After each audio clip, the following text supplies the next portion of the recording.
Elbow pain still nagging you? Join us today where you're going to learn the exercises that are going to turbocharge your results and get you back playing faster.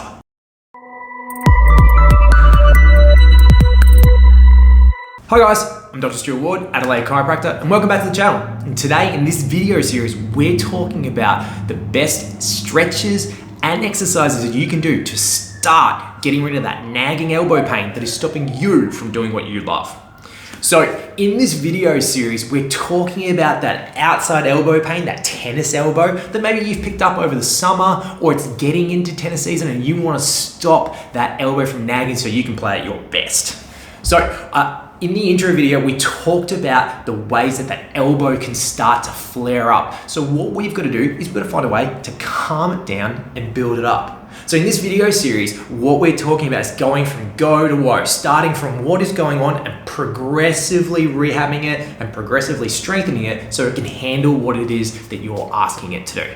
So today we're going to talk about stretching it, calming it down, and then we're going to talk about loading it, so building it up again. So there's a saying that tendons don't like surprises. So we can't just go straight back into doing full tilt sports or work, whatever it is that's flaring it up. So we just want to build it up and start to load it in a progressive manner so it starts to calm down and it's happier. So what we're going to talk about first is some stretches. So the first stretch, the great one we can play with is just stretching through what we call this extensor compartment. So this outside portion of your arm, the guys that do this movement, the guys that do that. So what we're going to do is do that sort of movement. So we're just going to have a straight arm and a bent wrist and then apply a little bit of extra pressure. Just gently stretching out this extensor group and maybe up at the elbow here. So if you feel like you need a little bit more, you can just sort of push it down a little bit more, maybe pull the shoulder back to where you feel the angle that you're feeling that stretch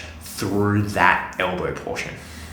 After that, if you need something that's going to get a little bit more in the forearm muscles or maybe above the elbow, even into the shoulder, if you may be having some shoulder tightness, something like a ball, a spiky ball, one of these guys is a great option where you can just do some massage work in through the muscles of this group out here whilst avoiding directly upsetting that actual tendon group at there. So working through here, you can go above into your triceps at the back, maybe even the back of the shoulder. Finally, another great one is just do a little bit of ice massage. So this could be done maybe after you've done some of the exercises we're going to talk about next, where you just get a block of ice and you just massage around that tendon. That's not going to fix it, but it's just going to calm down some of the pain aspects so your brain doesn't freak out and it just lets you handle the pain so you can just do a bit more. All right, so we just did the stretching stuff. Now we're going to do some strengthening work. So the way we're going to start that is we're going to start with something called isometrics, where essentially we take the arm and we just start to get the muscles to do the work and load up this tendon, which is what tendons love. They love load, and that's how we get them to settle down and get them to be strong again without doing lots of this up and down sort of movement. That's going to come later because it was those repetitive movements that flared it up in the first place. So we've just got to get it used to doing that work again. So the way we can play with that and to add a little bit of resistance, we've got a couple of ways we can do that. So we've got maybe a jar of something you've got lying around at home that's maybe about 500 grams to a kilo. So in this case, I've got some peanut butter. We have a weight, so we can use any weight. Lighter is probably better when we start, but it all depends on how strong you are. Or we can use a band.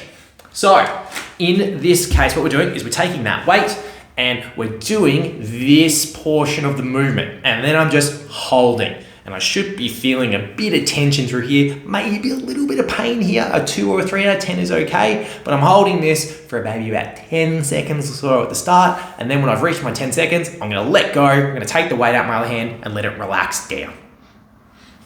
So what we're doing there is we're just doing the work in this concentric position here where I'm shortening the muscle, and then I've reached my 10 seconds and I let go and I let it come down again.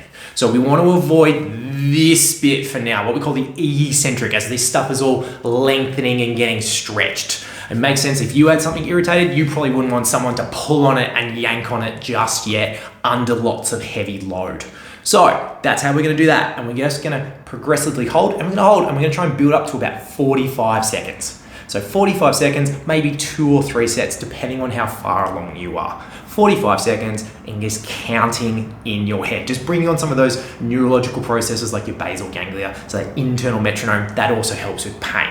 So we're gonna look to do that maybe once to twice a day, and we're gonna do that for a couple of weeks. Hopefully progressively making either the band or the weight a bit stronger. So we're doing that to just get that stronger and progressively able to handle more and more and more. That's great. And then the other part that we can do as well, so we're gonna use a band for this one, is what we call that pronation portion. So you can have that band, maybe you're tying it off to a door handle or a post, something like that, and we're just doing this turning the key motion, just like that, where I've got the band and I'm just turning it over and I'm holding. Same thing, 10 seconds maybe initially, building up to 45 seconds. If you've got a weight, you can still do this turning motion as well and holding the weight just like that. Okay, cool. So that's where we're gonna start. That's gonna be the road to start building this up. Tune in for the next video where we're gonna talk about how to progress these movements to get even stronger so you're getting back to what you do and what you love faster. Thanks for joining. See you next time.